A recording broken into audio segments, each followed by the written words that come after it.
Hello बच्चों, मैं हूँ रूबी खान और आज मैं आप लोगों को इंग्लिश के चैप्टर 2 का नेक्स्ट पार्ट पढ़ाने जा रही हूँ। मैंने पार्ट 1 में तुम्हें फर्स्ट पेज पढ़ाया था, अब सेकंड पेज पढ़ाने जा रही हूँ। Germination of seeds. ठीक है, germination is the development of new plant from a seed. Germination का मतलब क्या होता है? अंकुरित होना। कोई चीज़ का ना अंकुरण होना, मतलब कोई चीज़ है ना अंकुरित होना। जैसे प्लांट इसमें दिखाया जा रहा है कि किस तरह से प्लांट को अंकुरित किया जाता है, जर्मिनेट किया जाता है। ठीक है, सो किस तरह से to germinate a seed needs 3 things. अगर हमें किसी भी प्लांट को, किसी भी सीड को ना जर्मिनेट करना है, मतलब उगाना है, तो उसके लिए हमें 3 चीज़ों की आवश्यकता होगी। पहली वाटर यानी पानी, oxygen O2 and right temperature, और ठीक टेम्परेचर भी हमें चाहिए।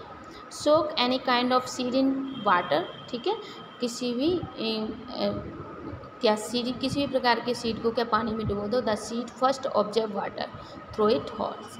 इसमें सीड्स में जो हॉल्स होते हैं उसके थ्रू क्या कर लेगा, ये ऑब्जर्व कर लेगा सीड पानी को।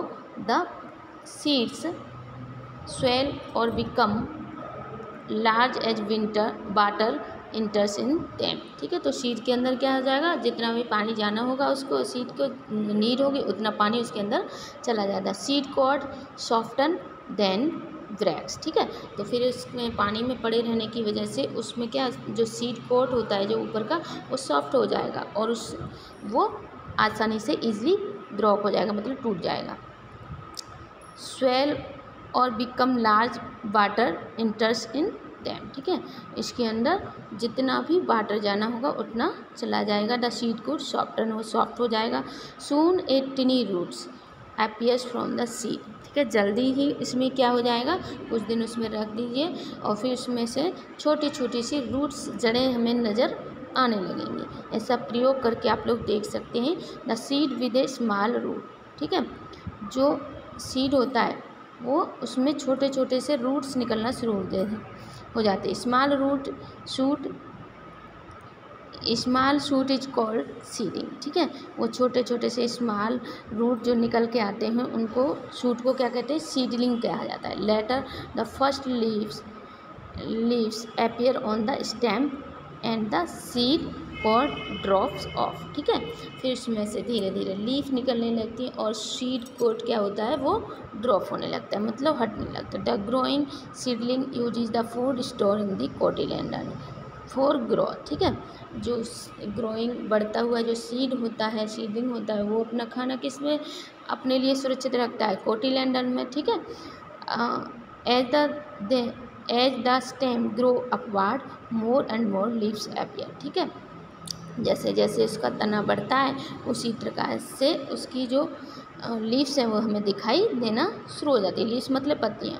While the cotyledon become smaller, जैसे जैसे कोटिलेडन छोटा होता जाता है, and finally it drops off. ठीक है, इसके जो ड्रॉप्स हैं वो हमें दिखाई देना बंद हो जाते हैं। By this time the leaves of the growing plant can already make food for the process of photosynthesis. फिर ये पहले कोटिलेडन में हुआ करता था इस सब का भोजन, अब ये लीव्स के जरिए क्या कर रहा है, अपने लिए भोजन बना देता है। फोटोसिंथेसिस क्या होता है, पानी, वाटर और CO2 इनके थ्रू क्या करता है, प्लांट फोटोसिंथेसिस की क्रिया करता है और अपने लिए खाना बना लेता है।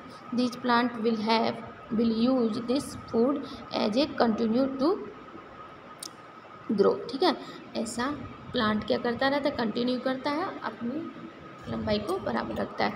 Seed dispersal. देखो डिस्पर्सल क्या होता है, बिखराव। किस तरह से सीड ऐसी जगहों पर पहुंच जाते हैं जहां पर मनुष्य उसको उगाता भी नहीं है, वहां भी पौधे प्लांट से उगाते हैं। तो इसका रीजन क्या है, तो इसका रीजन है डिस्पर्सल। ठीक है, मतलब सीड एक स्थान से दूसरे स्थान पर पहुँच जाता है। Seed dispersal is the process of spreading seed to different places. Seed need to be dispersed because if they are not dispersed many germinating seedling will grow very close to the parent plant। ठीक है, ऐसे seed जिनके हम अपने हाथों से भी नहीं बोते वो दूसरी जगह कैसे उगाते हैं, उसका रीज़न है डिस्पर्सन। ठीक है, सीड का एक स्थान से दूसरे स्थान पर डिस्पर्सल किस किस के थ्रू होता है ये हम आगे पढ़ेंगे, ठीक है। This will result is competition between seedling and the parent plant. The competition is for light, space, water and nutrition. All of these are important for plant to grow, ठीक है। किस तरह से उन प्लांटों को न्यूट्रिशन मिलता है, क्योंकि वहाँ तो कोई पानी भी देने वाला नहीं होता, वहाँ तो कोई उनको देखभाल करने वाला भी नहीं होता, फिर भी वो ग्रो कर जाते हैं। Seed dispersal also create new colonies and prevents our crowding. Seeds can be dispersed in a number of different ways. They may be carried by wind, ठीक है, water, animals. Some plants even shoot out the seeds extrapolarly.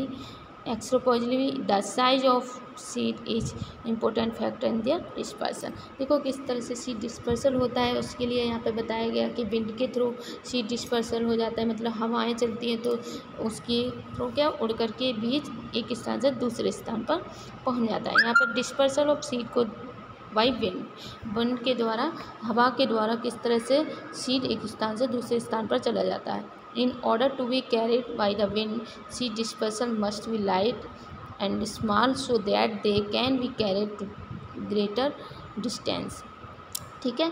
जब हवाएं बहुत तेज़ चलती हैं तो seed बहुत लाइट होते हैं, जो हल्के सीड होते हैं वो उड़ करके एक स्थान से दूसरे स्थान पर चले जाते हैं। दे हैव हेयर्स और wings to help them get carried away by the winds. Seed of habitage, dandelion and cotton. ऐसे सीड जो कि बहुत हल्के होते हैं, जैसे कॉटन का सीड बहुत हल्का होता है, ऐसे सीड हवा के थ्रू क्या करते हैं, उड़ करके एक स्थान से दूसरे स्थान पर पहुंच जाते हैं और वहाँ एक न्यू बेबी प्लांट के रूप में रेडी हो जाते हैं। सो आज के लिए बस इतना ही। Thank you.